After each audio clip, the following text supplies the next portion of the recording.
Hello, podcast listener. This is your host with the most, JJ. Today's episode of JJ Meets World features Bill and Emily Brooks, finally the married duo on the same podcast together. We talk about all the things that are going on inside their house as they hit 45 days of self-isolation. And man, oh man, they are like the Robinson family. It seems like they're having a great time. Find out how your family can improve by listening to the Brooks' family. Plus, Tucker and I talk about social media and how it might be a time capsule, but Tucker doesn't chime in a lot, so it's mainly my opinion.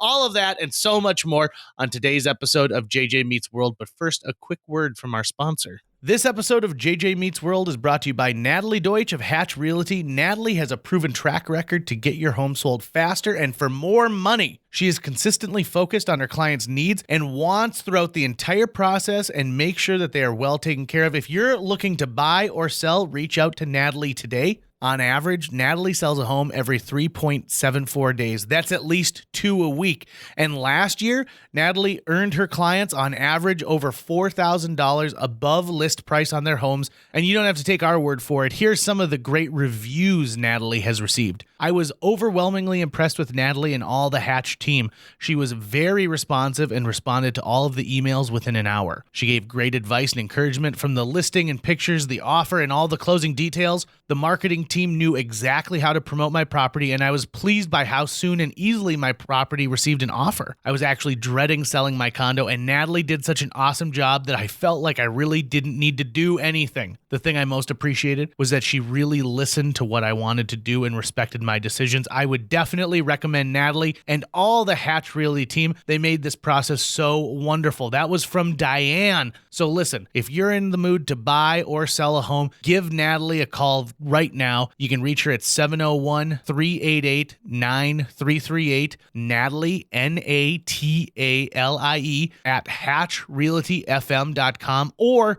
you can go to livefargomorehead.com. That's livefargomorehead.com and find out some information. Huge thanks to Natalie Deutsch of Hatch Realty for sponsoring JJ Meets World. 1, 2, 3, 4.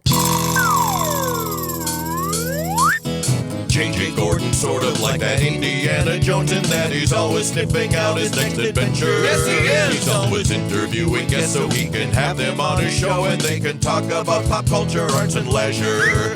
JJ has his flag unfurled and he likes his french fries curled, and he's fun and then he twirled as he goes to meet the world. He will march into the rain even if his ankle sprained. Take a peek inside his brain. This podcast is called JJ Meets World. If I could go back and tell my 19-year-old self two things, they would be this. Number one, despite what your dad says, you should invest in Apple. They are not a one-trick pony that died out in the 80s. The second thing I would say is, if you are going to start a social media account, you should make an archive of that account to look at later when you switch to something else. When I was a teenager, there was a blog resource called Xanga.com, spelled Xanga. And that was it was the Facebook of its time. And all you were doing is waiting for other people to update. And they would write little posts or long posts. It was just simple. And then MySpace came along. I don't even remember what my MySpace login is, if I'm going to be honest. Then, do you remember yours, Tucker? I don't. I can't remember at what point I adopted the name Mr. Tucker Lucas as like one word. It was when I got my Gmail account. But I bet when I started MySpace, I bet I was still using Yahoo. So I'm not sure. Yeah, I was using excite.com. So that email address has gone long to the ages at this point. I know my Xanga ID was BenFolds5 always. Yep, I remember that. Do you remember what mine was? I don't. Double J something? Double J 347, because 3 plus 4 equals 7. Creative. But I do think that there are some things that I would like to go back and just see, kind of like a time capsule. Just to see, oh gosh, what did 2002 JJ think was important at this time?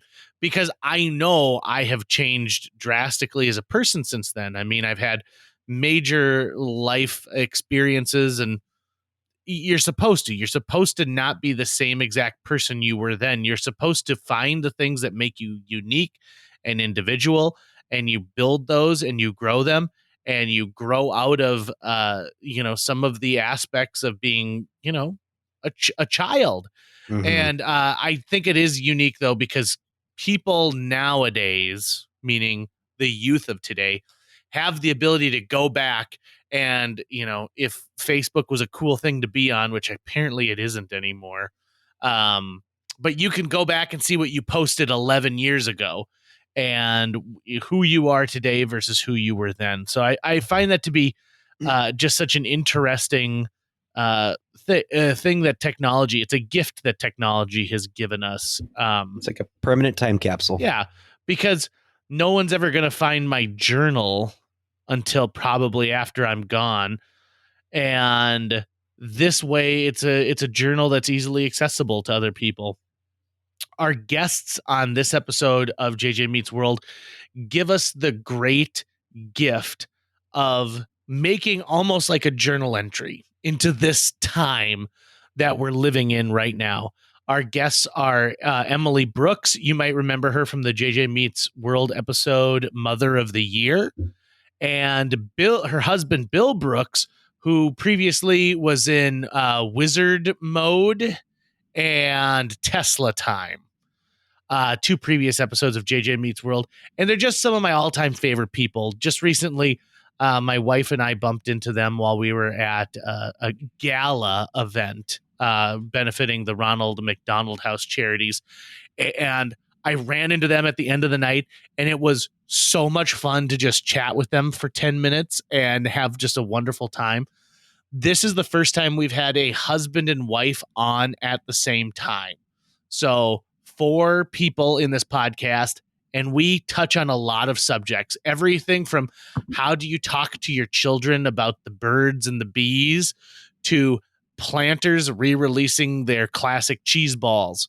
And we also talk about the time that we're living in right now and the importance of going back to whatever this new normal is going to be.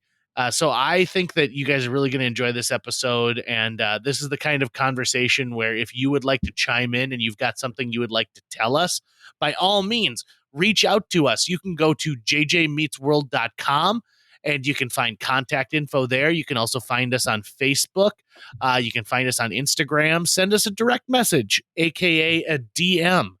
And of course, we also ask that if you have a few moments, it would be great if you head over to Apple Podcasts and give us a review and click that subscribe button as well. Every week, we give you 2 brand new episodes of JJ Meets World on Mondays and Fridays. So we're filling your ears and your imaginations with JJ Meets World. Now, I think that contractually, that's all I have to say. So let's get going with this episode featuring Bill and Emily Brooks. JJ Meets World. All right, so let's get down to some hard-hitting questions right off the bat. And I think this is special because, to my recollection, this is the first time we've had a married couple on at the same time. Wow. Bill, And so, this I is know, an honor. right? It's the dating game. This is great. Let's go. Oh, yeah. Ask some dating game questions. Oh, that can easily be arranged. So Our while I anniversary get is that coming prep, up in May. what's it like in a time when you're spending so much time at home and having a successful marriage at the same time? I am just shy of 2 years of being married to Jill, and we've actually found a lot of stuff out about each other during this quarantine that we didn't know before. And we had been dating for 12 years when we got married. But just the advent of the closeness that we were forced into has taught us some certain things. Like, for example, I found out that Jill does not at all care for Fox's hit animated sitcom, The Simpsons. And Whoa. yeah. That's one of those things you should have known going in. And here's the thing. When it boils down to it, I don't care really that she doesn't like it because I still laugh really hard. But I swear that she has sat through it before. And so I think, well, was I just torturing you beforehand and you were just too polite to say anything? Was it during the period that you were dating that she sat through it? Yes, absolutely it was. Okay, so I have something that I discuss with Bill on a regular basis is the false advertising that happens during the dating phase. Whoa, wait, Because what? I probably did things like that too while we were dating. And then once we're married, it's kind of like, yeah, I really don't want to watch that. No. It's like, gotcha. Well, But fish is in the boat. We're works. good. I'm going to say it works both ways, though. There are definitely some things that come out once you're married that maybe during the dating phase didn't get aired. And we're not talking about, big things, right? Like there certainly are goodness, couples no. where big things come out after you get married. And all of a sudden you go, oh, well, I'm glad you shared it with me now, but it sure would have been nice on date number 3 or 4 to find this out. Yeah, you would I would spell say the these toilet are- paper wrong, for example. Yes. Like, no. It's the little things that are more humorous than anything. But yeah, like putting the toilet paper roll on the wrong way, which it obviously goes from top down. It's a patent. It is literally listed that way in the patent. And I love the fact that we're quarantined and now we've transitioned into toilet paper. That was a beautiful transition. But I think it's interesting for folks who, especially for individuals who had like traveling jobs, that now they are not traveling and they're spending more time. And I think it can be a positive because people can connect and find out, oh, I didn't know you loved this movie, or I didn't know you loved this show. I love this show, or I didn't know that the British Baking Show was as good as it actually is. And these aren't things that, it's not a show that I might have watched, for example, but I know Em has watched it and she really enjoys it. I said, well, hey, I'm not going to be going out to play pinball. So let's watch the British Baking Show. So for us, it's been, I tell my son, and I know Em, we tell both our kids, our son and daughter, that you want to marry your best friend if you can, because it's the person you're going to spend your life with. And especially in these days, you're spending an exorbitant amount of time with them. So if you're hanging out with your best friend all the time, that's pretty awesome. Or, if you're working from home, but your best friend is also working from home, it can be, we were blessed. It's been a lot of fun and we're best friends and we joke a lot and we joke with our kids a lot. And it's been an experience. Yes. One of the things that I think helps with any difficult situation that we've gone through in life, any challenge we've had, is humor. I'm somebody that values humor maybe too much, but we go to great lengths to entertain one another. And I think that's a huge part of our relationship too, is just keeping each other laughing. And I've always told Bill, even since we were dating, that humor is one of his superpowers. And it's really difficult to stay angry at somebody when they're making you laugh. I think that is A1 advice. I'm a huge believer in the healing power of laughter. Nothing to me is better for diffusing a situation than a well-placed joke. I just, I remember this is going to be a weird, morbid story, but it trust me, it's got a great punchline at the end. Excellent. When I was a senior in high school, I had just graduated and I got a job directing summer theater in Rutland, North Dakota. So they essentially gave an 18-year-old a house, a salary, and they were like, just make sure that these kids at the end of 3 weeks can do some kind of a show. Every kid gets center stage at one point for grandma and grandpa to take a picture. So I am down in Rutland on what I consider my first big job. And it's day 3 and I get a telephone call and it's my mom. And she says, listen, you need to come back to town. Your dad was just diagnosed with cancer. And so I'm like, oh my God. And so I came back to town and we had this family meeting and it was way worse than, I could have even imagined at the time. And I'm sitting on the back porch after our family meeting with my mom and we're sitting there and she's just like, oh God, I don't know what to do right now. The prognosis is really bad. And I was like, oh, Mom, I tell you, I know this is the wrong time to tell you, but I can't find any better time. But, that girl I've been dating, well, she's pregnant. Oh, boy. And my mom just stared at me for this moment. And I said, I'm just kidding. I just needed something to diffuse the situation just a little bit. And she started to cry just a little bit because she was like, so many emotions were exploding from her body at one time. And once she calmed down and with a smile on her face, she's like, okay, let's go tell your dad that. And we went back in and I did the same bit with my dad and he, bless his soul, just thought it was, the best gag ever. And so I find those awkward moments where I like really want to, say something that's going to get people to laugh, to get people to move away from it. And I definitely do it in my marriage. When she's having a moment of, where she's lost, I always feel like humor is the sound of the lighthouse, that boom, and it can always bring you into shore safely. Unless it's a bad joke and it doesn't land well, and then you're really in trouble. Oh, yeah. But years later, don't you look at those jokes and those are the best ones when you're like, too soon. Okay, do you want to hear one that recently happened? Oh, no. A story on Bill. Yes, please. So Judging by his reaction, yes. I was saying a family prayer before dinner. We pray every night together. And part of my prayer was, Lord, please grant us patience during this trying time. And Bill turns to me and goes, are you done yet? I was like, oh. That is good. That is really good. It was not good at the time, though. I'll tell you that right now. At the time.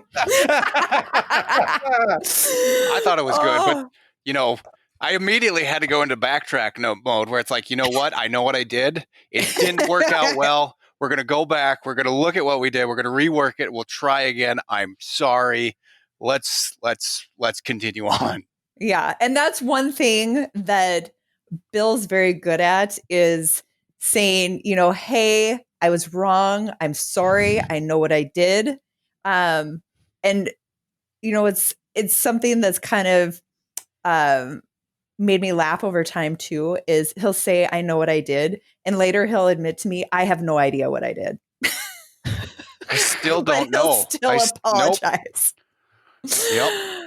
Oh, but that is really important to be able to say to each other, hey, I was having a difficult time, or I didn't mean to hurt your feelings, and I'm sorry I did. Yeah, I find that apologizing for hurt feelings is maybe my biggest downfall. And mainly because I always think, well, can't you just take a joke? Which is the opposite reaction of what you should have when somebody's feelings are hurt after you say something.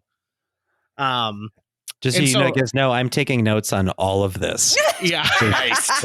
I live alone. I'm a single man, and I just want to make sure that I'm prepped for my eventual marriage. So it's okay to interrupt family prayer if for a joke.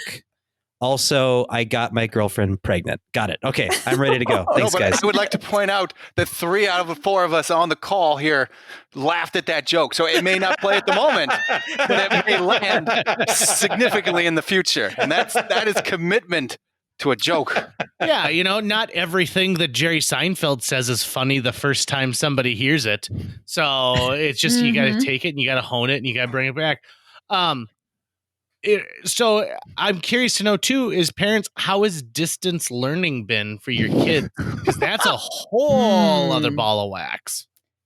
It's been a challenge. We've been a lot more involved, more so with our son's schooling, because he's in high school and has more challenging subjects. But we've been more involved than we originally thought we would be when it came to the online distance learning. Yeah, So, I'm biting my how tongue here. so? There's just a lot of the support that goes into the assignments that we're doing. So, I mean, today I was teaching my son how to cite works that he's quoting when he's writing papers. And, instead of having that time to do my work. And so it's been a huge transition for our family for Bill and I to kind of have to step into that teaching role and help support our kids with their online learning in addition to our regular work schedules, because we both worked from home to begin with, which turned out to be very fortunate that our work doesn't really look that different than it did prior to the COVID-19 threat. But how we're balancing it all and helping support our kids with their school and the additional family time and meals that we have throughout the day has changed our schedules a lot. It's we've had a lot of people on this show since COVID that have kids at home that have to do distance learning, and the common theme seems to be that is one of, if not the most stressful thing that families with kids have had to go through, is parents who already have either full-time jobs or just their or even if they're stay-at-home parents or the duties they already had, now they're like substitute or assistant teachers at the same time. Mm-hmm. It has just been, I want to be positive and I want to be uplifting, but honestly, it has been unbelievably difficult. And I've seen numerous articles that parents are just breaking down at the point where it's like, you gotta be kidding me. And it has been, it has been difficult, simply because you have to wear, as a parent, you wear a lot of hats. But as a full-time working parent who's wearing their full-time working hat, you suddenly have to put on the algebra hat and the health hat and the geography hat to help your kids, because sometimes the teachers are just not available. For our high schooler, his teachers have office hours, and if it's outside of these office hours, it's up to us to try to figure it out. And there is a huge, I think, generational component to it as well, because so Emily and I are. What is that? We're the Oregon Trail generation, I like to say. I think you're Gen X, right? I'm JJ and I are Gen millennials. Y? So weren't we Gen Y? We were like in between Gen X and millennial, or I don't remember. I thought the lost generation is it's. I think at one point we were Gen Y. Yeah, we're between. So we were both born in 80, so we're like in between the two. So we grew up without the internet and without cell phones, and that basically came to be while as we grew up. We grew with the internet, we grew with technology. And so now with the educational component of it, there are points, and I love my kids. I just am like, if I had Google when I was your age, do you have any idea what could happen? And then, I mean, bless your heart, algebra teachers, but these kids are never going to use this again. I mean, unless they're going to be a rocket scientist, and some of them will. And I understand the component of you want to train your brain how to learn. But there are just some things that I'm like, how I grew up learning how to do algebra, and I helped my son do it, and then I find out we did it the wrong way, and I'm like, well, mother of pearl. So I think that's what's frustrating parents as well, is because the learning style and how parents learned one way to do things is not currently how students are being taught. So, and there's no translation book out there, so to speak, that allows you to, bridge the gap. So it's been exciting. I think I'll just leave it at that. Mm-hmm. Okay, Yeah, so you I sound don't excited, know yeah. about either of you guys. I've kind of taken on more of the work with our daughter because my schedule's a little bit more flexible than Bill's work schedule. And so our son works a little bit more independently because he's older. And then our daughter, I'll kind of, set up her class Zoom meetings to make sure she gets on at the right time and kind of keep her on task a little bit more. And I was somebody who grew up with learning math with touch points. And Mhm. so that's not something that's carried on. I think it was kind of a test run when I learned it, but that's still how I calculate. It was so ingrained in me that that's how I add numbers is with touch points. And so I find myself teaching her to do it that way. And I know that's not necessarily the way they want it done right now. So, but anyways, she's doing the touch points. I think that whatever way you can get to the correct answer right now is A-okay. There but you go. Unless you got to show your work, JJ. For the love of everything holy, you better show your work, or you're not going to get credit. Well, first I picked up my phone and I opened the calculator app. I always think You just say, "Hey Siri, what is X plus 4 divided by 2?" All right, we're good. it's the line I remember my math teacher saying was, "Well, you're not going to walk around with a calculator in your pocket all the time." And I want to be like, "Hey, math teachers, I walk around with a calculator in my pocket. Hey, photography teachers, I have an f-stop here that works like in 50 different ways for a light meter.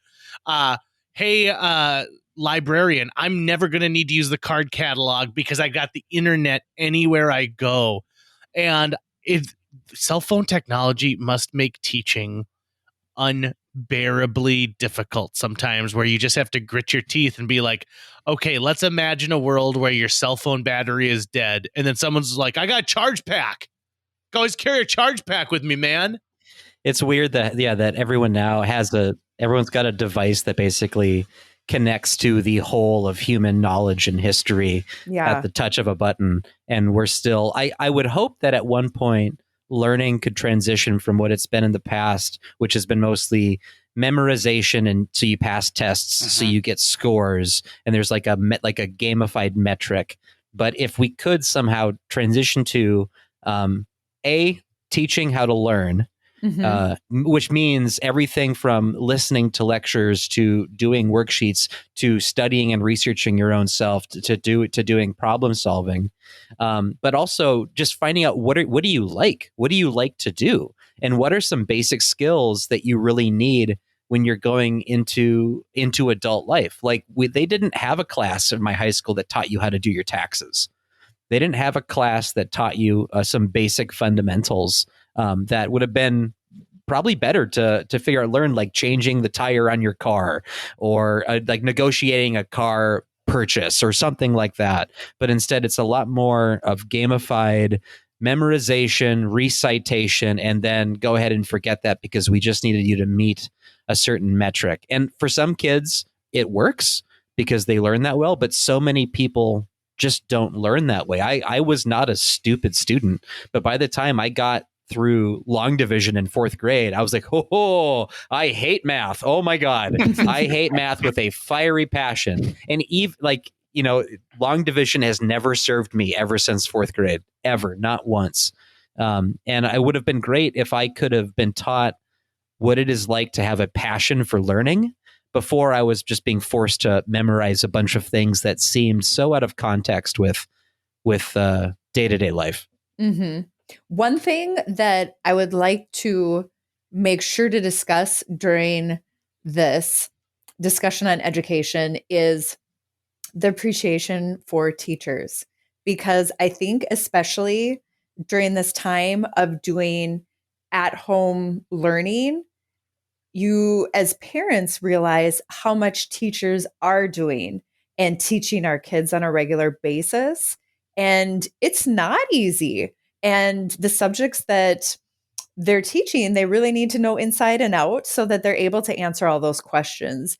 And so I want to give a lot of appreciation to teachers. I 100% agree with that because I come from a family of teachers. My dad taught in the Fargo public school system for like 33 plus years. Okay, that's me too, and my mom. Right. So my mother has taught not within the school system, but has taught dance classes and a lot of things like that. Yeah. My grandmother was an educator lifelong. My grandfather was an educator and an administrator for Fargo public schools for a very long time. And the expectations that are placed on top of teachers by absolutely everybody, from parents to politicians to people just walking down the street, it drives me insane to think about not only how underappreciated teachers are, but just also how underpaid they are, how under-resourced they are, how we expect, one person working for 32 grand a year to teach a classroom filled with 35 students, and they've got these quick metrics they got to make by the end of the year, and they're also expected to basically be their part-time parents and caretakers and disciplinarians and all these other things. It's too much. We just assume teachers are always going to be there to carry this load, and that's totally incorrect. I think if you're going to put something on the ballot, please do it now, especially if we're going to be raising taxes. Just a line item that says we're going to pay teachers more. And I think parents undoubtedly would be like, yes, we are not paying these teachers enough. I just got a brief look into what your life is like. And please, you need more money, please. And that was with your own kids, right? Oh, they have to deal with other people's kids. Oh, God. And that's the thing, too, is when you're a parent, you put up with things that you hear a kid screaming at a restaurant and you're like, oh my gosh, oh no. But if it's your kid, you're like, oh, well, he's gonna be that way sometimes.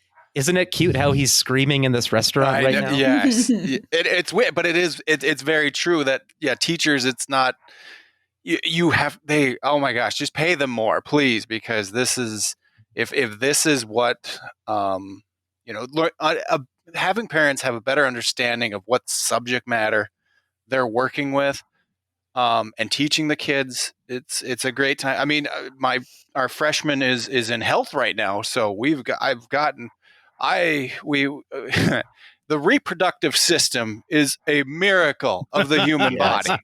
Yes. So when you have teachers dealing with algebra and teachers dealing with puberty and the reproductive system, just give them more money. For the love of everything holy, give them more money. Okay, can I tell a funny story that is slightly off topic, but still associated with the topic we're on? No. Okay. Moving on. How'd I do, Bill? Was that a pretty good joke? Did your wife react appropriately? I think so. I'll give you feedback later as I get the off-air notes, and I'll let you know. You let me know if at 3:00 in the morning she wakes you up and she's like, "That was some funny stuff." So you text me anytime you want. JJ, can I social distance on your couch for the next week? Thank you. Emily, go ahead, please. Okay. So is it an awkward unit to be covering in health right now? Yes. But it was made less awkward when our son was in 4th grade. Now, we figured the timeline would probably be similar to having the talk at school, as I assumed it would be about the same as when I was in school. And so when the teacher at conferences said they're going to be having the hygiene talk too, and they will be separating the boys and talking to them, and then separating the girls and talking to them, I thought, oh yes, the hygiene talk. I remember this. And so we thought it was the talk. And so we thought, okay, we should probably cover this ahead of time so that he's prepared when he hears it at school. We should be the ones to tell him. And so I told my husband, well, you're his father. Why don't you be the one? And should we have a daughter someday, then I will be the one, which we did. Yeah, and I love the fact that you said we should have the talk with our son. I was waiting for that moment where you just stopped and was like, oh, hey, you got this. You got this. So Bill sat him down, had the hour-long conversation with him, told him what he should know about the birds and the bees. And then our son went to school the next week and they had the hygiene talk, and he came home with a little baggie with some deodorant and body wash. Like literally it was a talk about hygiene and not about the birds and the bees. Oh yeah, I asked him how it went. I gave him the talk, and I tried to. Yeah, I tried to use. I don't know. I had RCA cables, and I'm like, now with cables, there's a male end and a female end, and I basically used those terms and explained why those terms exist and how everything works. And, you're going to learn about this at school, and you'll have questions, and you can talk to me later.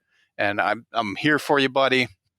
It'll be confusing. It's scary. It's amazing. It's a lot of information to take in. And I know you're young. And then later, he comes home from school. I'm like, well, how'd it go? He's like, well, we just learned about deodorant. I said, how about the other stuff? Nope, not at all. But I know now, Dad. And I'm like, okay. Thanks. Guys, guess what my dad told me this weekend? Oh, yeah. Now, if you'll excuse me, I'm going to set up the audio-visual equipment in the house. They're mating, Dad. They're mating. Like, oh, we have sound. When I was in the 4th grade, they actually did that differently. They only gave the hygiene talk to the girls. They left the boys in the dark. I remember sitting in Miss Carlson's class, and she said, okay, girls, you all go with, I forget who it was, and all the girls left the room. And it was just the boys. We're like, what's going on? And she goes, well, they're having a talk right now. And we were like, are they in trouble? What happened? Were they conspiring against us or something? And then all the girls came back with deodorant sticks. And we were like, what is going on? And for some reason, they just probably because, in general, girls' bodies are entering puberty earlier than boys. That must have been the logic behind it. But they didn't say anything to us in 4th grade. It wasn't until the 5th grade. And my teachers never gave me the hygiene talk. My dad told me that my pits smelled and I needed to start wearing deodorant. And so that was how I found out that way. Oh, goodness. So yeah, education's been great. We have covered a variety of serious topics tonight. But that's part of being inside is parents are now peacemakers, they're teachers, they're friends, because our kids, and they can't necessarily have a physical friendship, and by that I mean, face-to-face interaction, joking with their buddies, going to the mall, for goodness sake, cruising the mall. Mm-hmm. I don't know if I'm dating myself by saying cruising the mall, but I'm going to go with it. Things like that. So parents especially have had, parents and married couples, everybody's kind of had to just take a step back and breathe and assess the situation around them. In our situation, we actually went in, this is day 45 for us. And I know I mentioned earlier as high risk, this is day 45 without having any actual interaction, except for my parents. And that's only after I tell them, yeah, it's a 14-day window. So if you haven't interacted with anybody in 14 days, then we can come and say hello to you. We've social distance though too, Bill. I did a birthday drive-by. But we have been extremely cautious during the time and really kept ourselves at a distance from people. One thing that Bill and I have talked about quite a bit is we have had to transition into being at home, and there was an adjustment period for that. And I would say about 2 weeks adjustment to really kind of fall into an at-home routine and feel comfortable with it, and kind of get over the feeling like we're missing out on so many things. But we've talked about too transitioning back to society, because in our house we're kind of a subculture, and we are a little bit ridiculous in the lengths that we go to entertain one another. There is just a lot of ridiculous dancing that goes on. I don't know. What else do we do, Bill? But anyways, there will be. All I can think is Shawshank Redemption at this point, thinking we're going to have to transition back to normal society from our own family dynamic. It sounds a little bit like a cult. Yeah. It's time for the dancing hour, children. Time for the dancing hour. It's like, getting used to the societal norms again. It's been routine building. I think that's the thing that a lot of people have had to do is we've had our own routines, but it's the idea that you have to just not think about, well, I'm not going anywhere anymore. I'm not going out. So let's plan, let's watch a stupid movie, which has been wonderful. We've each kind of taken turns picking out which movie we're going to watch, and then everybody makes fun of Dad's choice, and we move on. You can only watch Drop Dead Fred so many times. Oh my gosh. Yes. Don't give him any ideas, please. I saw that on an airplane. Oh my gosh, do not give me Fred Savage's. That is his crowning achievement. And Fred Savage, Christian Slater, it is an amazing movie. And I can still see them on the skateboard to Send Me an Angel by Real Life as they're, and I'm getting real deep because yes, that is, you. I love The Wizard. I was trying to picture a movie that I would just assume that Bill would be returning to over and over again. I picked Better Off Dead, which is the John Cusack movie. Thank you, JJ. Thank you. Okay, it was not well received by the. It was not well received by the cult, but we're going to work on it and get back to you. You might as well have picked Captain Ron, right, Emily? Am I right? I know. Hey, I remember that one well. Oh my gosh, that one's unbelievable. Martin Short. Yeah, this was a good one, right? I know. I am a Martin Short fan. Oh, well, then it's a perfect afternoon movie, like on a Saturday afternoon. Okay, so here's my situation. I actually feel more structured than I ever have before.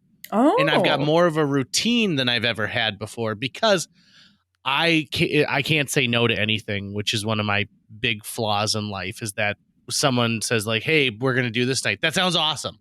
Oh, yeah. And then another group can do this. Well, that sounds awesome too. I'm going to split my time and I'll do this and this. Oh yeah. Also, I've got a wife that I need to go home to at some point. Okay. But so I host my radio show and my co-host is coming over to my house. We had to make a pact between the two of us that we're both going to isolate in our homes. And the only time that she is going to leave is when she comes over here. And, that's tough for both of us, right? It's for two, she and I are both social butterflies. We're creatures of habit. And that habit is to not have a habit. So now I get done with my show at 2:00. I blog and I work until 4. And then Jill's done with her work at home. We walk the dogs. We make dinner.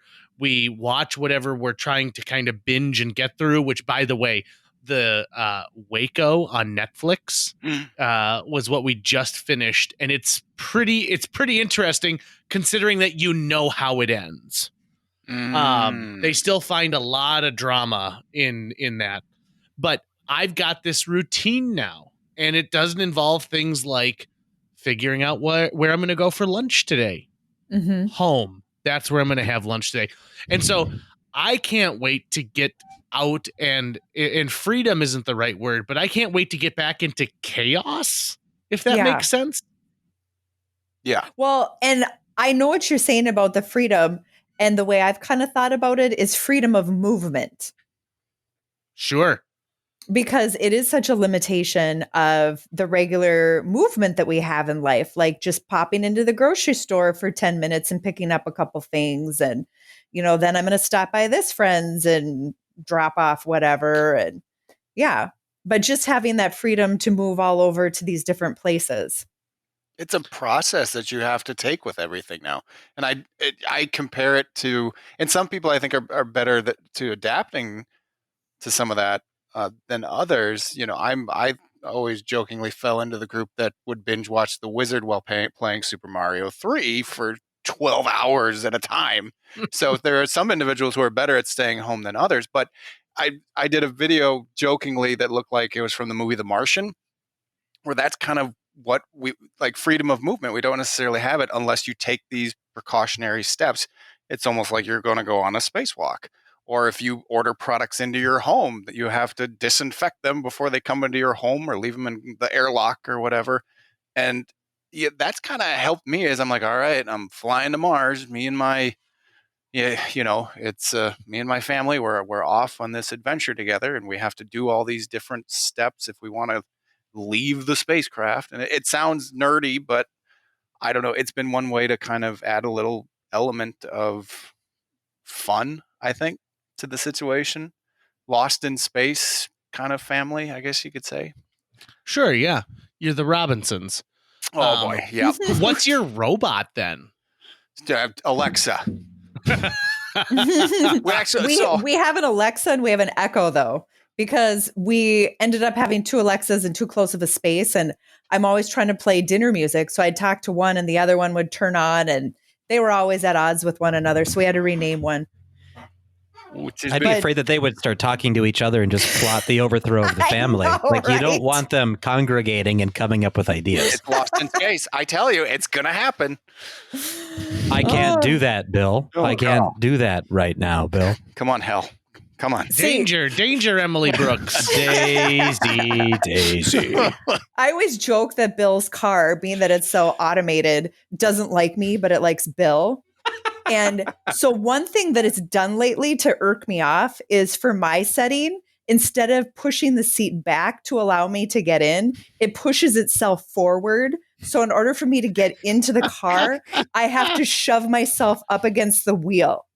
And then I push, like it automatically will go to my position once I close the door. And then it pushes me back. Like, what advantage of getting into the car would it be for the seat to shove up? Yeah, making the Tesla judgmental, I think, was the most recent flash update that they just did. Yeah, it doesn't do it for Bill. No, just for me. I don't know what to tell you. It's like, she has to go, Bill. It's like, wait, what? No, take me home. We're not going home, Bill. I mean, no. isn't that the plot of the Stephen King novel Christine, almost to perfection? Oh, goodness. Actually, just speak, if we could really quick, speaking about Teslas and electric vehicles, I'm actually really curious, Bill, since you're more of the expert in this space. There's such a low usage of gasoline right now compared to what it's been for a very long time. Not just individual people driving, but also giant corporations that are one of the biggest users of standard fuel and standard fuel vehicles. Has this pandemic done anything to either advance or slow the mass adoption of electric vehicles that you're aware of? Oh boy, wow. I think the fact that we've seen oil literally go negative, part of me wants to say that it's slow just because people don't worry about it as much. Be like, oh well, people are paying to take oil away. But at the same time, it has brought to light the fact that I don't have to go to the gas station to touch a handle and go through that process. I fuel at home. So on the one hand, yes, gas prices are going to be significantly low, so people aren't even going to think about it. But at the same time, since we're home so much, being able to fuel up at home, I don't have to worry about necessarily going to the gas station and potentially being exposed to something at the gas station, and dealing with that process of taking a Clorox wipe with me to the gas station so I can wipe down the handle before I fuel up my vehicle. So I think in the long run, I think the auto industry in general in the long run is going to be, it's going to take a while for it to come back. The oil industry is going to take a while for it to come back. The electric car, it may be a hurdle now, but I don't see it necessarily killing the electric car, since we've really gotten deep into the electric car game, and there's still all of our electric cars are of course fueled by North Dakota commodities, whether it's wind, solar, coal. for example, and we know that we have an abundance of that. So if there comes a point that we don't necessarily need to worry about oil as much like we're in now, we're still going to have all these great fuels that we can utilize. Fuels that don't have a negative number necessarily associated with it. And I really, I want oil to come back to a manageable level simply because it is a big component of our economy in the state. And there's a lot of people who have jobs in the petroleum sector, and there's a lot of petroleum that goes into electric cars as part of the interiors, the plastics, all the things that are utilized to reduce weight to allow an electric car to extend range. A lot of times those plastics especially are petroleum. So it'll come back, but it is electric car owners are very blessed in the fact that we can fill up at home, and that's a bonus we're seeing right now in these quarantine times. I'm a big fan of watching clips right now, and I swear this has got a point, so just follow me. But watching people who are struggling with this work from home aspect when they need to be on Zoom calls, especially people in the news industry who are doing weather reports from home, and then their dog won't stop barking, and then you find out what their dog name is, like he's like, and it's going to be cold and the Sprinkles, be quiet. And so now all of a sudden that someone has a dog named Sprinkles. And one of those things that I used to love the most back in the day was watching people do news stories about new types of vehicles and getting into the car or SUV and not being able to know how to run it. And somebody shared with me a clip not too long ago of somebody who gets into a Tesla, and they're talking about they're like, oh, and it's such an amazing car and it runs on electricity. And as we know, electricity comes from, and then there's this silence, and he goes, lightning. And he continues to move on. And so somebody back in the studio goes, and Mark, could you remind us again where electricity comes from? And he goes, lightning. And he goes, now, is that the Back to the Future science that we're all working on? Do you believe if this car is struck by lightning, it will travel 30 years into the future? Is that right? And this guy just has the stone cold way of being like, and that's all for Channel 4. Wow. I really need to see this clip. Yeah, I don't know why I didn't instantly send it to you guys, because you probably would have found it more amusing than anybody else. I just wish you would have come back with, where I'm going, I don't need roads. Back to you in the studio. Yeah, hover conversions. I don't know what news station it is, but there's one news station that kind of started going viral during all this because they did a jokey segment called "What Day Is It?" And they'll go, okay, now it's time for "What Day Is It?" And it's got this big intro with a huge graphic and all this music, and bum, and then it cuts to the weather guy, and he's in front of a green screen. And he'll go, "It's Wednesday." And then that was "What Day Is It?" Like they're doing basically bits now just to keep people entertained on the news. Have you guys lost track of days? Fantastic. I've lost track of them at some point. Like, is it a Thursday or is it a Tuesday? I'm not quite sure anymore. You know what? I haven't lost track of days, but I don't know what part of the month we're in. So someone was like, oh yeah, on Friday it's May. And you go, wait, hold on. It's May already? Since when? And I think one big thing is I'm a procrastinator when it comes to my taxes. And so I didn't get them done before the 15th of April. And usually that's my benchmark for spring is I got my taxes paid. Oh, yeah, I should probably also go and dethatch my yard. Nice. So because I don't have that, everything's higgledy-piggledy in my personal life. Yeah. Don't worry, It is hard July, to keep track JJ, of the days. you're good till July. Yeah, but think of all the great things I could take that money and buy until July. Oh, I can invest in all those great opportunities that people are coming up and knocking on my door and telling me about. And I make them yell about the opportunities through the door, because if they really want me to invest, it's worth yelling.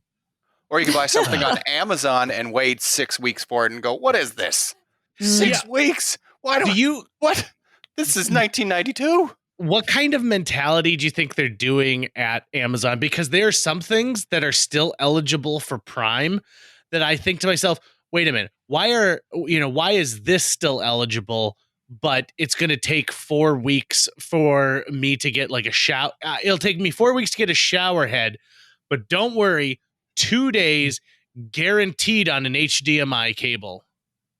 Oh yeah, that I have. You know how you have the office mats for an office chair to put on top of carpet, for example. Why am I way? So mine has slowly been disintegrating, and I'm looking at yours right now, Bill, and I didn't realize it was so shredded. Oh crap. Anyways, so I ordered one. Don't worry, hon. The good folks at Amazon are going to deliver it within 4 weeks. 4 weeks. Fantastic. But I tell you, it's like surveillance equipment. You want to go replace a surveillance camera? It's like 2 days, no problem. We got you covered. It's like I think it's like a shut-in checklist that they had going in. They're like, all right, let's look at our buyers who have been shut-ins. Those are the essential items. Let's go with that. I think that was these people don't need office chair covers. They need surveillance equipment and Red Bull, lots and lots of Red Bull. So I don't know what algorithm they're using to figure that out, because it is crazy that some things do take 4 weeks where other things it's 2 days. I think cheese balls we had to order our kids. Oh god! And this is our kids ordered 12 containers of cheese balls. Nice. We've been letting them use our Amazon account to order a few things now and again, and that maybe was a mistake decision, because I got a notification that 12 containers of cheese balls were going to be showing up that day. And so I had to look into the situation a little bit, and they had plotted together. It's the cooperation. No, it's the justification that got me more than anything. It was my son, because like, Dad, you don't understand. They brought these back. These were popular when you were a kid. God, you're the planters ones is what you're talking about. Planters. Exactly. We got those things are going to make money, Bill. They're an investment. Gosh. I'm pretty sure we found that. Eat them all. I'm pretty sure we found the title for this episode is 12 containers of cheese balls. Yes. Now you got to spell it right, Tucker. It's CHEEZ. You got it. Balls. I just love the fact that JJ, you picked up on it instantly. Yes, this is the Planters cheese balls. And I'm like, well, what about these other ones? These Utz brand that are, and I actually like those. He's like, no, you don't understand, Dad. We had to order these because they brought them back. And I'm like, all right, well, we've been stuck inside, so I guess that works for me. I like how he was like, Dad is manipulated by vintage nostalgia. Let's use this tactic. I am. Yes, it's Dad, this would go great with a game of pinball. We need to buy that right now. Let's do this. Just click 2. Get 2 in case we need 2. We don't know when we're going to get it again. Order 4. It was the sheer quantity that I was concerned with. Like, why 12? Why was 12 the right number to decide upon? Just order a dozen of those. Now, let me put myself into your son's shoes right now, because I feel like he and I just became best friends. And hey, you want to help him with his English homework? Because we can could use. Let's wrap this podcast up and let's get your son on here, because I think he and I have a lot of qualities we're going to share. Now, here's how I would justify this to my parents. We were similar to your family, where my parents had a son and a daughter, older boy and a younger girl. I would justify it like this. This is 3 family get-togethers where all 4 of us are in the same room, enjoying our own can of Planters cheese balls. There you go. That's why you need 12, so that we can have 3 times to be together. You don't want us to be together 3 times? I don't understand what you have against family. Yeah. That is a good argument. We also heard the argument for social distancing. We can't share the same cans, Mom. I was just looking. You just look at him like, you have to go back to school. Please. I can't. I just can't. Oh, and then you got to try them, though, because, that's like the kids want to share whenever they have something. Well, we bought this, so you have to try this because this is the greatest thing you're ever going to enjoy. And I am going to be ordering another 12 cans of cheese balls on my Amazon account for the kids. You're going to want to definitely tell your kids to log into the new website I'm starting. It's called Chiptown. And it's going to be short 30-second reviews of different types of chips from around the world. Oh, nice. I like Yeah. this idea. Ketchup. Does a cheese ball count as a chip?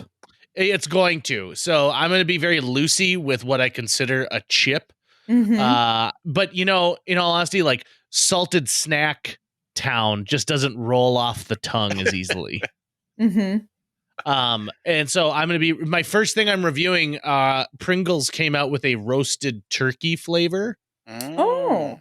And so I feel I need to roast a turkey and eat that while I try the chips to adequately identify whether or not they've really nailed the flavor of a roasted turkey. Yeah. Did you have to run it by your better half? Hun, I'm gonna need to order a turkey. Oh yeah, I said it was cool. I was totally cool with it. She actually got really mad because I ordered my chips off of Amazon and I paid $6.99 for a can of these Pringles roasted turkey because they were supposed to be a limited edition. But then I find out that they're everywhere and I could have gotten one for like 99 cents. Ooh. And so it was more the waste of money. I guess that's Again, one of the I invested. benefits of me. One of the benefits of me living alone is that no one's getting mad at me for my Amazon purchases right now. There you go. Yeah, no one's there to question you about that. No, my cats are just like, did you ask for more cat food? And I was like, yes, I asked Amazon for more cat food. You've got more cat food, you little jerks. And I'm sitting over here contemplating whether I get that case of Crystal Pepsi or not. Say, JJ. Yes, ma'am. One that you might want to try if I can figure out what it is. We met this delightful family while we were visiting Japan, and they didn't speak English and we don't speak Japanese, but we had this hour and a half long conversation with them using Google Translate, and have become friends and kept in touch for like the past 2 years and sent packages back and forth. But one of the packages, they sent these crisps, and they were a kind of a chip shape Rice crisp, but they were individually packaged. So it kind of slowed you down from the usual eat one, eat another, is that you'd have to individually open all these packages. I don't know what they are, but if I can figure them out and get some sent to you, I will for your chip show. Ooh, this sounds wonderful. But they were really flavorful. Well, listen, if a JJ Meets World listener, if that sounds like something you could identify, help us out and just send us the notification of exactly what that is. Because now I am anxious to try it. Yes. You ever bought a bag of chips that you're just like, this was a tremendous mistake? Oh, yeah. Yeah. Oh, God. In fact, I can... Cappuccino Lays. Oh, my gosh. Yes, I just thought the same thing. Oh, that sounds awful. Well, we were on vacation, too. So when you're on your vacation, you have a vacation mentality. So you're like, you go into the store and you're like, yes, let's try those. We're on vacation. Of course, we should try a new... Oh, my gosh. They were the worst things I've ever... I can identify the exact moment in my life when I tried chips that I really regret. It was on a trip to Europe, which is always, like it's a little iffy when you try something that's an Americanized thing that they're trying to take back. And in this case, it was in Amsterdam, and it was a Lay's brand potato chip, but it was ham and gravy was the flavor of the potato chip. And it was... it was salty and sweet at the same time. And I remember eating one and being like, you know what? It's not so bad. I'm going to try another. And it was on that third one that I finally went, nope, you're done. You are done. And I was done with the bag. And then the rest of my trip, all I could see were these advertisements for this Lay's ham and gravy potato chip. Oh, no, thank you. Yeah, sometimes you wonder how they get past the test groups. Right. Or, and I understand that in different parts of the world, people have different types of palates, and, what's good to me in North Dakota might not be good to somebody on the East Coast, and it might not be good to somebody in Paris. But this one really felt like a mistrial. It felt like somebody's, like Mr. Lay's, his nephew Barnaby came into the office and was like, I've invented ham and gravy chips, Uncle. Turn these Barnaby into something. Lays, damn you, Barnaby.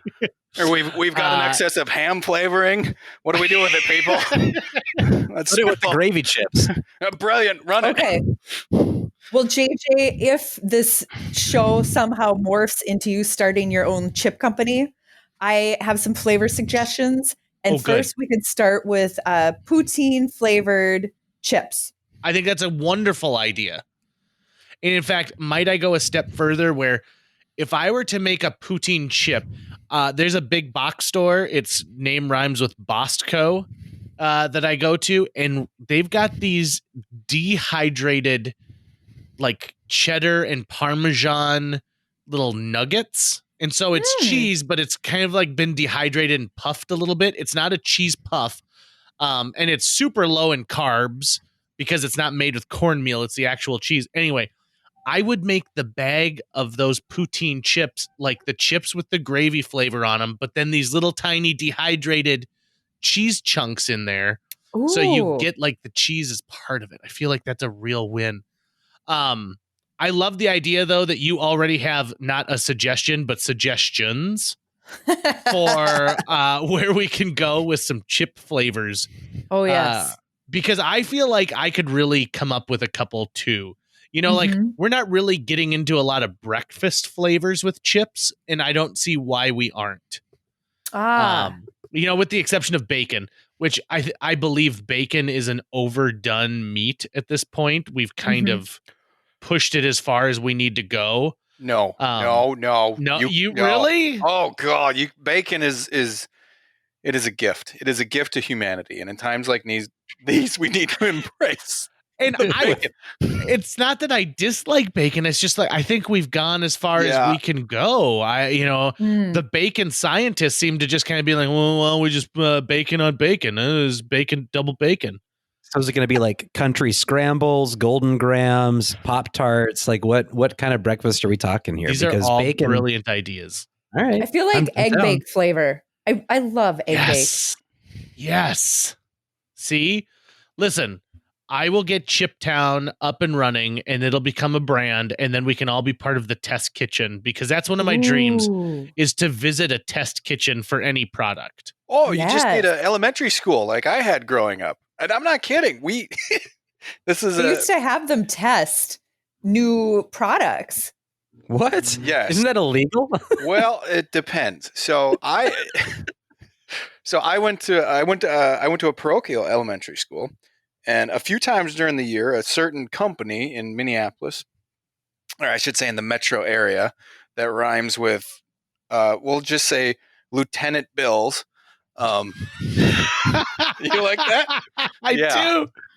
So anyways, these people would come to my elementary school and like they'd take 10, 15 minutes and I have food allergies, so I wasn't allowed to partake, but I'd still have to go sit in the gym where they'd have tables set up and the kids would come in and they'd say, all right, we'd like you to try this cereal in front of you.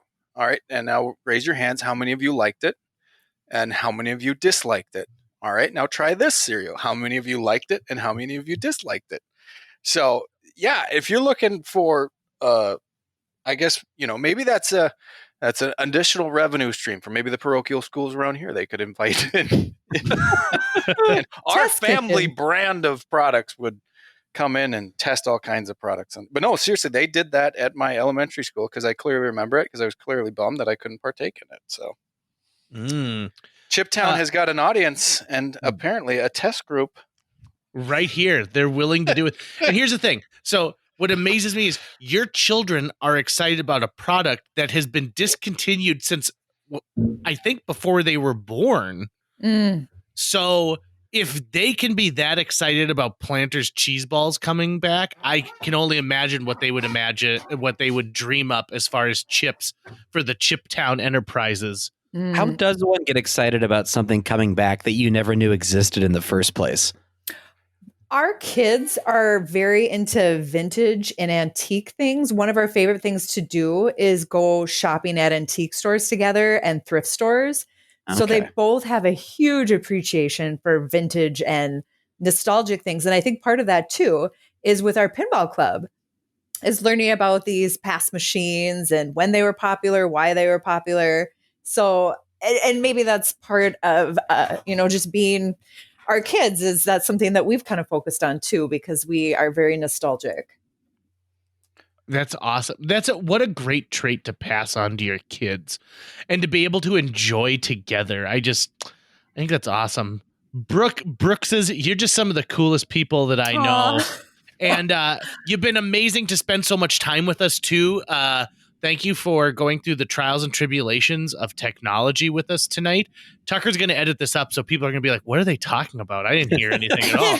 Oh, it's not all one cut. I was ready. One take, people. That's it. And, honestly, though, it's been really fun to reflect on a lot of these things. So thank you for having us on and having some really great questions. Well, you're always welcome. Anytime you guys want to chat, we'll fire up the old podcast and get you guys on. It's always a pleasure. And if people want to keep track of what you guys are doing, like Emily, you're doing like amazing things all the time. If people want to see what you're up to, how can they find you on the internet? Yeah. So let's see. Well, they could follow my business if they want to. And some of the posts that I do post on Facebook, I'll make public too, if I'm willing to kind of share them with people as well. But I like to keep life interesting, and I feel like there's just so many things to do in this world and not enough time. And it's tammade.com. Yeah, there you go. Good work, Bill. There you go. How do you spell that? How do you spell that? Oh, it's TAEAMADE.com. Yeah, and it's usually my Facebook page and my Instagram that are going to have my most updated activities. And you've been doing a lot of donations some awesome video work that you've been doing. You've been on Valley Today a few times, right? Doing some fun craft stuff. Yes. So that's been a real treat. I feel like, so many of us, when we're at home, it's kind of hard to think of what is something actionable that I can do for others. And so for me, it's been really cool to have the chance to share some of my passions, which is art and cooking and crafting, with other people, and hopefully give them some ideas of a way that they can interact with their kids and family and keep everybody busy and engaged. So I'm really thankful that I've had those opportunities. And Bill, if people want to follow, I don't know, maybe your pinball outfit and see what's going on with that, how can they find you on the internet for that? Well, you can find us at fargopinball.com. We're still currently shut down, and it's interesting. So we fall into the entertainment category, which we're not quite sure when we will be able to open up again. But I know with restaurants and bars opening up, Drecker Brewing and Fargo Billiards, we've got a bunch of great machines there to play as well. And of course, as you social distance, there's going to be a time when we're all going to be able to get together again and get to play a wonderful game of pinball and talk about chips and reminisce about all the amazing movies from our youth that our kids will suddenly find and fall in love with. As we wrap this up, imagine a future where you are able to host a Chip Town themed pinball machine. Ooh, that would be amazing. Yep. Oh, double dip multi-ball. Hey, you guys, thank you so much, and we'll talk to you soon. Good to chat with you. A huge thanks to Natalie Deutsch of Hatch Realty for sponsoring this podcast. Folks, if you're looking to buy or sell a home, contact Natalie Deutsch today, because Natalie Deutsch is not only a previous podcast guest, she's somebody who's going to care enough to sell your property for top dollar. She's also going to find you the best price possible if you're purchasing a new home. Last year, on average, Natalie earned her clients $4,000 over list price on their homes and sold them faster than the market average. On average, Natalie's selling a home every 3.74 days. That's 2 homes a week. Those numbers don't lie. Find out why Natalie is one of the top agents in this entire market. Get a hold of her today, Natalie at hatchrealtyfm.com. You can also call 701-388-9338 or go on to livefargomoorhead.com. livefargomorehead.com. That's livefargomorehead.com. Read all of her amazing reviews and then listen to her episode of JJ Meets World. Thanks again to Natalie Deutsch of Hatch Realty. That's going to wrap it up for today's show. If you enjoyed this episode of JJ Meets World and would like to help us continue to produce 2 new episodes every week, you can donate to our Patreon. Check out patreon.com/JJ Meets World and donate today. Even as little as $1 a month can go a long way. Visit our website at www.jjmeetsworld.com or hit up our social media. We're on Twitter, Facebook, Instagram, all the sites the kids are using these days. If you'd like to stay up to date on new episodes of JJ Meets World, you can find us on iTunes, Google Play, Spotify, Stitcher, iHeartRadio, YouTube, or wherever you consume the podcast that you love. JJ Meets World is produced every week by Tucker Lucas. You can find out more about Tucker's work by checking out www.moonbasemaria.com. If you want to get in touch with your host with the most, go to linebenders.com, and you can find direct contact info for JJ. Little do they know, Chiptown is actually a formation of my new giant conglomerate, which is Chiptown, subsidiary of Chemical and Evil Co.,